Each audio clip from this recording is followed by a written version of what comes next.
Namibia ये देश दोस्तों असल में पूरी दुनिया में अपनी गरीबी के चलते ना काफ़ी ज़्यादा जाना जाता है और साउथर्न अफ्रीका के इस देश की हालत ना आपको कोई बहुत ज़्यादा अच्छी बिल्कुल ही देखने को नहीं मिलने वाली। लेकिन कुछ प्रेडिक्शंस का ऐसा कहना है, कुछ फोरकास्ट ऐसे हैं दोस्तों बड़ी बड़ी अथॉरिटीज़ के, बड़े बड़े एक्सपर्ट्स के, कि आने वाले 30 से 40 सालों के अंदर ना ये देश तरक्की की राह पर निकल पड़ेगा। यही तो वजह है कि आज के दिन कई तरह के डाटा एनालिसिस और कई तरह के इंडेक्सेस को रीड करने के बाद हम इंडिया और नामीबिया को पूरी तरह से कंपेयर करने वाले हैं। और इस वीडियो में हम HDI से लेकर GDP पर कैपिटा और दोस्तों इकॉनमी से लेकर लोगों की एवरेज इनकम तक पूरी तरह से सब कुछ कंपेयर करेंगे। तो चलिए वीडियो बेहद ही ज़्यादा इंटरेस्टिंग कमाल होने वाली है। तो अभी से कोल्ड ड्रिंक, पॉपकॉर्न सब कुछ तैयार रखो। Open eye, feel the waves cut through me, hypnotized. सबसे पहले दोस्तों यहाँ हम चर्चा करने वाले हैं नॉमिनल GDP की, क्योंकि किसी भी देश की पावर, रुतबा अगर एक झटके में देखना हो तो इकॉनमी पर पहला फोकस जाना चाहिए। और आज के दिन इंडिया की total nominal GDP 3.2 trillion US dollar को टच कर चुकी है और इंडिया दुनिया की छठी सबसे बड़ी अर्थव्यवस्था भी बन चुकी है। लेकिन दूसरी तरफ नामीबिया, इसकी दोस्तों आज के दिन नॉमिनल GDP है सिर्फ 12 बिलियन US डॉलर के आसपास। और इस तरीके से ये कंट्री वर्ल्ड लेवल पर रैंक करती है नंबर 145 पर। लेकिन इकॉनमी को मापने का दोस्तों एक और कमाल का क्राइटेरिया होता है जो कि है GDP पर कैपिटा। और इंडिया का GDP पर कैपिटा है आज के दिन 2390 US डॉलर और इंडिया की रैंक है वर्ल्ड में 160 नंबर की। यहाँ पर इंडिया का आंकड़ा इसलिए काफ़ी ख़राब लगता है सुनने को, क्योंकि दोस्तों यहाँ पर GDP पर कैपिटा में पूरे देश की इकॉनमी को पॉपुलेशन में पर पर्सन के हिसाब से निकाला जाता है। और इंडिया की बड़ी पॉपुलेशन होने के चलते ही यहाँ पर इंडिया का प्रदर्शन काफ़ी ज़्यादा आपको ख़राब नज़र आ जाएगा। हालांकि दोस्तों नामीबिया की हालत तो यहाँ पर भी आपको कोई अच्छी नज़र नहीं आ जाएगी, क्योंकि नामीबिया की भी दोस्तों GDP पर कैपिटा है सिर्फ 4600 US डॉलर और इनकी रैंकिंग वर्ल्ड में है नंबर 127 की। अब दोस्तों हम चर्चा करेंगे सबसे इम्पॉर्टेंट इंडेक्स की, जो कि है HDI का इंडेक्स, क्योंकि इससे लोगों का लाइफस्टाइल ना आप एक झटके में जान सकते हो। लोगों के पास कितना कैपिटल बचता है खर्च करने के लिए, उनकी हेल्थ कैसी रहती है, लाइफ एक्सपेक्टेंसी कितना अच्छा है देश में लोगों का। और साथ ही दोस्तों इसमें देखा जाता है कि लोगों को एजुकेशन क्वालिटी कितनी बढ़िया मिल पाती है।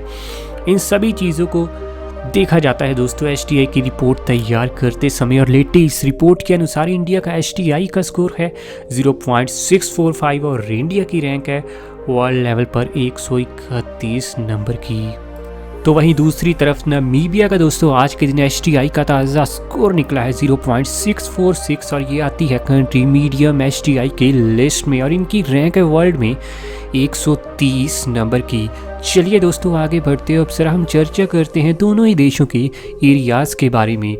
अपना देश इंडिया दोस्तों आज के दिन कुल मिलाकर 32,87,263 स्क्वायर किलोमीटर के एरिया में फैला हुआ है और इस तरीके से इंडिया पूरी दुनिया का 7वां सबसे ज़्यादा विशाल देश है। और इंडिया के टोटल एरिया में हमें 9.6% हिस्सा तो दोस्तों सिर्फ पानी का ही देखने को मिल जाएगा। वहीं दूसरी तरफ अगर दोस्तों हम बात यहाँ पर नामीबिया की करें तो ये देश कुल मिलाकर 8,25,615 स्क्वायर किलोमीटर के एरिया में फैला है और एरिया के हिसाब से ये दुनिया का आज के दिन 34वां सबसे ज़्यादा विशाल देश है। चर्चा अगर दोस्तों दोनों ही देशों की पॉपुलेशन की करें तो इंडिया की पॉपुलेशन 135 करोड़ को भी पार करते हुए पूरी दुनिया में नंबर 2 पर आ चुकी है और इंडिया की पॉपुलेशन डेंसिटी है 414 लोग पर स्क्वायर किलोमीटर। और इस पॉपुलेशन डेंसिटी के साथ ही इंडिया पूरी दुनिया की 19वीं सबसे ज़्यादा भीड़ भाड़ वाली कंट्री भी बनती है। हालांकि वहीं दूसरी तरफ आज के दिन नामीबिया, इस देश की पॉपुलेशन है दोस्तों सिर्फ 25,57,000 के आसपास और यहाँ की पॉपुलेशन डेंसिटी है सिर्फ 3 लोग पर स्क्वायर किलोमीटर। और भीड़ भाड़ की समस्या तो इस देश में आपको बिल्कुल ही नज़र नहीं आने वाली, क्योंकि आबादी देश की काफ़ी ज़्यादा कम है। किसी भी देश के लिए दोस्तों वहाँ पर लोग अच्छे तरीके से लिटरेट करना भी हद ही ज़्यादा ज़रूरी है, क्योंकि पढ़े लिखे लोग ही आगे जाकर देश के फ्यूचर को ब्राइट करते हैं। यही वजह है कि आज के दिन इंडिया का लिटरेसी रेट बढ़ते बढ़ते 80% को क्रॉस कर चुका है। और बड़ी सिटीज़ में टियर 1 टियर 2 सिटीज़ में तो ये आंकड़ा आपको दोस्तों 95% को भी पार करता हुआ नजर आ जाएगा। हालांकि नामीबिया का लिटरेसी रेट भी अधिकतम अफ्रीकन कंट्रीज़ के मुकाबले आपको बेहतर देखने को मिलेगा और इनका लिटरेसी रेट है 91.57% के आसपास।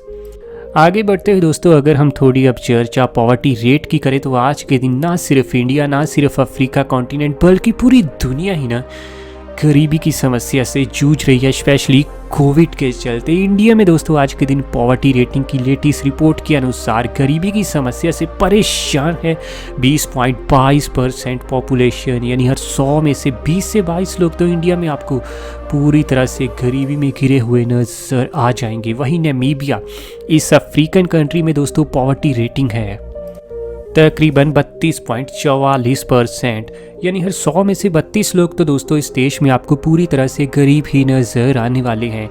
चलिए थोड़ा और आगे बढ़ते हुए दोस्तों one of the most important index को अब हम देखेंगे, जो कि है fertility rate. Specially African countries में तो ये और भी ज़्यादा इंपॉर्टेंट हो जाता है, क्योंकि अफ्रीकन कंट्रीज़ की मेन प्रॉब्लम ही यही है कि यहाँ ना पॉपुलेशन बहुत बढ़ती है ज़्यादा बच्चे पैदा होने के चलते।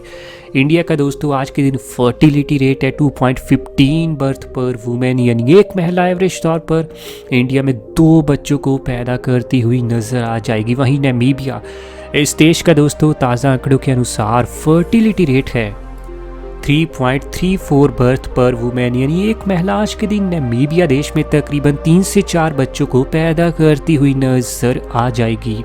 आगे बढ़ते हुए दोस्तों अब सर हम चर्चा करने वाले हैं दोनों ही देशों की एवरेज इनकम की। पैसा होना दोस्तों किसी भी देश में आपके पास बेहद ज़रूरी है, चाहे आप अफ्रीका में रहें, इंडिया में रहें, जहाँ फिर शानदार अमेरिका में ही क्यों ना रह रही हूँ। इंडिया में दोस्तों आपकी एवरेज इनकम देखने को मिलती है 4,80,000 रुपये से लेकर 6,50,000 इंडियन रुपये। तो वही नामीबिया इस देश की दोस्तों एवरेज इनकम का आंकड़ा है तकरीबन 80,000 नामीबियन डॉलर, जो कि आज के दिन इंडियन करेंसी के हिसाब से बनते हैं 4,03,000 रुपये। चलिए आगे बढ़ते हुए दोस्तों अब सिर्फ हम चर्चा करने वाले हैं दोनों ही देशों के डिफेंस बजट की, जिससे हमें पता चलेगा ये दोनों ही देश अपनी रक्षा बजट के लिए कितना ज़्यादा पैसा हर समय तैयार रखते हैं। इंडिया ये देश दोस्तों दुनिया में अपनी ब्रांडिंग के लिए बहुत ज़्यादा फेमस हो चुका है। इनका नाम इंडिया का अब काफ़ी बड़ा हो चुका, रुतबा बड़ा रखना है तो मिलिट्री से लेकर इनको डिफेंस तक हर जगह पैसा खर्च करना पड़ेगा। यही वजह है कि इंडिया हर साल तकरीबन 64.1 बिलियन US डॉलर का खर्चा सिर्फ रक्षा बजट के लिए कर देता है। वहीं नामीबिया ये देश हर साल सिर्फ 490 मिलियन US डॉलर का खर्चा करता है दोस्तों डिफेंस के लिए। तो यहाँ पर नामीबिया पूरी तरह से फीका पड़ता हुआ नज़र आता है हमें इंडिया के सामने। वैसे दोस्तों आपका क्या कहना है, क्या नामीबिया ये देश आने वाले समय में तरक्की कर पाएगा, या फिर इंडिया हमेशा इस देश को बहुत ही ज़्यादा हर कंपैरिजन में पछाड़ने वाला है? नीचे कमेंट में आप सब अपनी राय ज़रूर देना। ऐसी वीडियोस हमें आपके लिए दोस्तों डेली लानी है। चैनल आपका अपना है रॉक फैक्ट, अभी सब्सक्राइब कीजिए।